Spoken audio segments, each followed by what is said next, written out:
वो सुरिंदर बंदर, बशीर वीरी साहब को अगर रोना असेंबली में आया, उसको वो दर्द कश्मीरी बच्चों का है। अगारुल्लाह मेहदी साहब, बशीर वीरी साहब को नहीं बख्शा तूने। वो कोई बजरी या क्रशर नहीं है। सुरिंदर क्रशर, सुरिंदर बजरी, वो करप्ट नहीं है। वो तेरी तरह पार्टी डफरी बजाए और बदतमीज करप्ट इंसान कितनी पार्टियां बदलेगा। बंदर की तरह उछला मत कर सुरिंदर बंदर।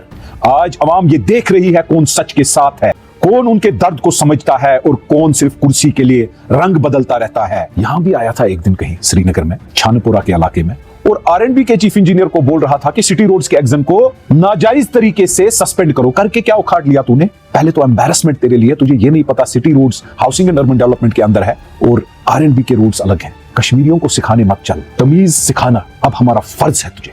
हमें तेरा वजूद भी पता है, तेरे लीडर का भी वजूद पता है। किसको इनॉग्रेशन पर ले गए थे?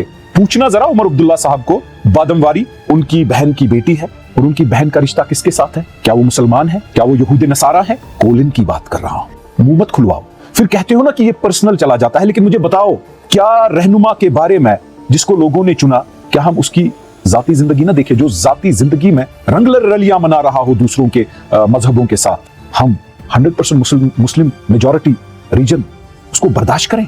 अरे टॉमी साहब, जिनके इशारों पर आप नाचते हो वो तो खुद दिल्ली का टॉमी बन चुका है। आज मैं कुछ कहना चाहता हूं दिल से, बिना किसी सजावट के, बिना किसी सियासत के, और बात करूंगा टॉमी साहब के बारे में, जो उमर अब्दुल्ला साहब के टॉमी साहब हैं। असेंबली में देखिए एक वीडियो छोटा सा है जहां पर सजाद गनी लोन साहब सवाल उठाते हैं कि जब स्पीकर साहब को बोला जाए 370 रेजोल्यूशन पुलिस वेरिफिकेशन, तब नेशनल कॉन्फ्रेंस उमर अब्दुल्ला साहब स्पीकर साहब बोलते हैं इस असेंबली की ताकत नहीं है कि उसको डिस्कस किया जाए, लेकिन सिक्योरिटी फारूक साहब की डिस्कस की जाती है। देखिए हम सिक्योरिटी लैब्स के खिलाफ हैं। अल्लाह ताला फारूक साहब को तंदुरुस्त रखे और इज्जत दे, आफियत दे, सेहत दे।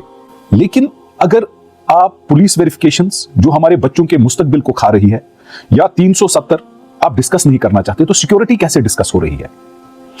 देखिए जब सजाद साहब ने यह बात बोलना चाहा कि जब शहीद अब्दुल गनी लोन साहब शहीद हुए तो उनको वही दफनाया गया शहीद मलगुजार में, और उनको वही जाना था अपने वालिद मोहतरम के पास, उनकी कब्र के पास, लेकिन उनको जाने नहीं दिया गया।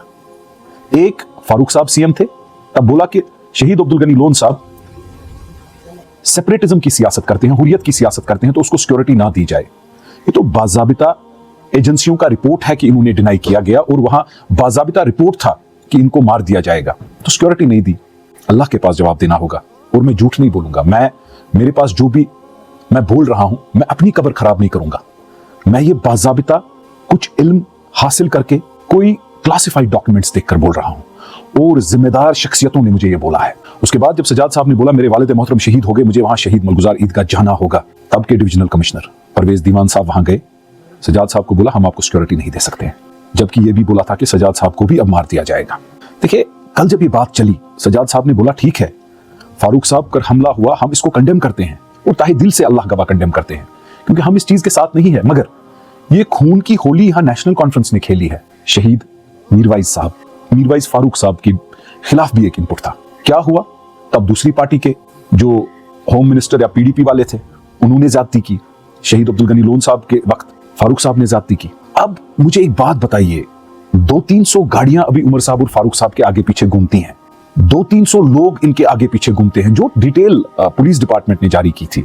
उसके अलावा आप चाहते क्या हो? आप चाहते हो कि मुल्क हिंदुस्तान की सारी फौज बॉर्डरों से हटाकर, कैंपों से निकालकर, बस अब्दुल्ला के 2 चश्म चिराग और उनके जो युवराज 2 हैं उनको सिक्योर किया जाए? इतना सारा सिक्योरिटी का अमला इनके साथ होता है। अरे 1 लाख लोग यहां सिक्योरिटी लैप्स की वजह से मर गए। मैंने तो 2 शहीदों के नाम लिए हैं, शर्म नहीं आती है? उमर अब्दुल्ला साहब मकान के बारे में बोलने की वीडियो में इसको इशारा देते हैं टॉमी साहब को, जो टॉमी साहब कभी PDP में थे, कभी BJP में, कभी किसी और पार्टी में, आज नेशनल कॉन्फ्रेंस के साथ हैं। कल कहां होंगे ना इसका कोई पता, ना इसका कोई भरोसा। ये सफर सियासी या सियासत का कम और एक भटकती हुई कहानी या शख्सियत का ज्यादा लगता है। ये टॉमी साहब जो कभी सुरिंदर बजरी के नाम से जाने जाते हैं, या कभी सुरिंदर क्रशर के नाम से पहचाने जाते हैं, या कभी सुरिंदर नाला के नाम से, या इंस्पेक्टर मालपानी के नाम से, चेहरे बदलते रहे, नाम बदलते रहे, लेकिन अवाम के सामने एक ही सवाल रह गया है, इसकी असली सोच क्या है? ये सुरिंदर बदतमीज भी है। सजाद साहब वही शख्सियत हैं जिनको अपने वालिद मोहतरम का जनाजा नहीं पढ़ने दिया। क्यों? न तो सिक्योरिटी दी गई और ये बोला गया कि आप मारे जाओगे। उनके घर का हाल जब मैं बयान करूंगा, उनकी वालिदा मोहतरम एक लाश दे चुकी थी, घर से दूसरी लाश नहीं देती। अरे पीएसए के काले कानून, सिक्योरिटी लैप्स, 1996 में लोगों के एहसासात को खत्म करके नाजायज तरीके से इक्तदार हासिल करके फारूक अब्दुल्ला साहब का दौर यही है, रिगिंग है, इनकी लेगेसी। ये बदतमीज सुरेंद्र बजरी, क्या बोलोगे? अपने एसीबी केस को कैसे रुकवा रहे हो? एक गाड़ी उठाई कि एक गाड़ी दी, उस पर शोर उठाया। क्या कहना चाहते हो आप? खुद तो 50-50 लोगों के साथ घूम रहे हो और लोगों की सिक्योरिटी और मकान का बोलोगे? उमर अब्दुल्ला साहब का मकान जो है गुपकार पे, कैसे लिया है, किस तरीके से हासिल किया है? उसकी लीज इस साल खत्म होती है, लैंड ग्रांट बिल में वो नाजायज तरीके से वापस लेना चाहते हो, सीबीआई प्रोब होगा। किस बदतमीजी पर उतर आए हो? झूठ पे झूठ, नवाई सुबह से सिक्योरिटी हटा दी गई, सीआरपीएफ हटा के आर्म्ड पुलिस दिया गया।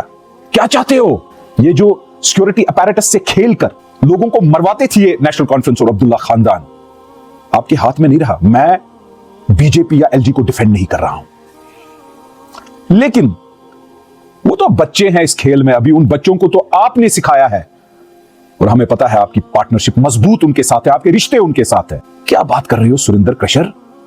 थोड़ी तो शर्म कर। जिस मकान की तू बात कर रहा है वो मकान तेरे बाप की नहीं है। मैं एक बात बोलना चाहता हूं, हकीकत में सजाद साहब ने बोला कि इस कुर्सी को धोना पड़ेगा। कहते हो वो मकान महबूबा मुफ्ती को दिया जाएगा या देंगे। जब सिक्योरिटी थी तब सिक्योरिटी उठवाते थे, आज मकान एस्टेट आपके पास है। ये तो जाहिर है मीडिया वालों को निकलवाया, नोटिसें निकलवाई, धमकियां, इसी पर तो आपकी सारी सियासत है, जिसको हम जम्मू कश्मीर पीपल्स कॉन्फ्रेंस खत्म करके रहेंगे। जब तक हमारे जिस्म में आखिरी खून का कतरा है, हम कश्मीरी अवाम को मरने नहीं देंगे। आप गरीब के बच्चों को मारना चाहते हो? सजाद गनी लोन जैसे जितने लोग हैं जो असेंबली में पहुंचे, गरीब का बच्चा वहां कैसे पहुंचा?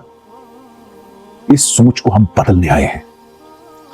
मुझे कोई जरूरत सियासत की नहीं है, मुझे कोई जरूरत किसी के खिलाफ बोलने की नहीं है। मैं उसके बगैर भी वोट ले लूंगा जितनी मेरी किस्मत में होगा या जितनी मेरी काबिलियत और अल्लाह ताला की मदद से मिलेंगे।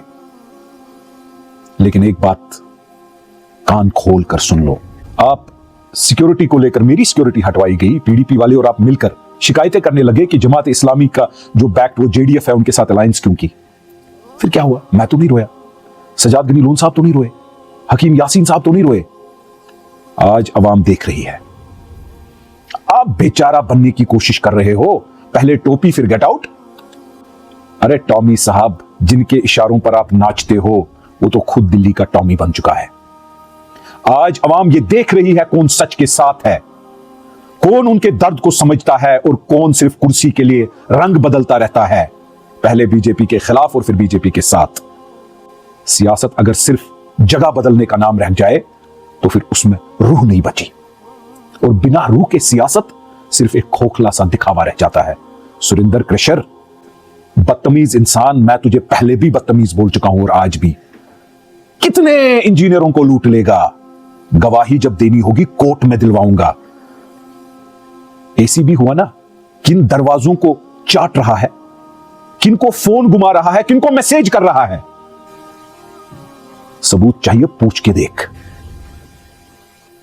जो ये आए दिन करप्शन का मंत्र पढ़ रहा है, सबूत चाहिए, पूछ के देख। मैं चाहता हूं कि तू कोर्ट जाए और वही कोर्ट तेरे खिलाफ एफआईआर करवाएगी। तूने छोड़ा क्या? कभी क्रशर का बयानबाजी, कभी बजरी, कभी नाला, कभी ट्रांसफर। यहां भी आया था एक दिन कहीं श्रीनगर में, छानपुरा के इलाके में। अरे सिटी रोड्स की वो रोड थी और आरएंडबी के चीफ इंजीनियर को बोल रहा था कि सिटी रोड्स के एग्जाम को नाजायज तरीके से सस्पेंड करो। करके क्या उखाड़ लिया तूने? पहले तो एम्बैरेसमेंट तेरे लिए, तुझे ये नहीं पता city roads housing and urban development के अंदर है और आरएंडबी के रोड्स अलग हैं। अरे बदतमीज बजरी, बदतमीज क्रशर, कश्मीरियों को सिखाने मत चल। हमें तेरा वजूद भी पता है, तेरे लीडर का भी वजूद पता है। किसको इनॉग्रेशन पर ले गए थे? पूछना जरा उमर अब्दुल्ला साहब को। बादमवारी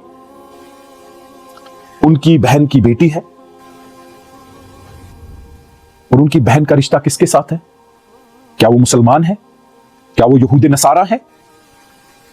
कोलिन की बात कर रहा हूं, मुंह मत खुलवाओ। फिर कहते हो ना कि ये पर्सनल चला जाता है, लेकिन मुझे बताओ, क्या रहनुमा के बारे में जिसको लोगों ने चुना, क्या हम उसकी जाती जिंदगी ना देखें, जो जाती जिंदगी में रंग रलियां मना रहा हो दूसरों के मजहबों के साथ? हम 100% मुस्लिम मेजॉरिटी रीजन उसको बर्दाश्त करें?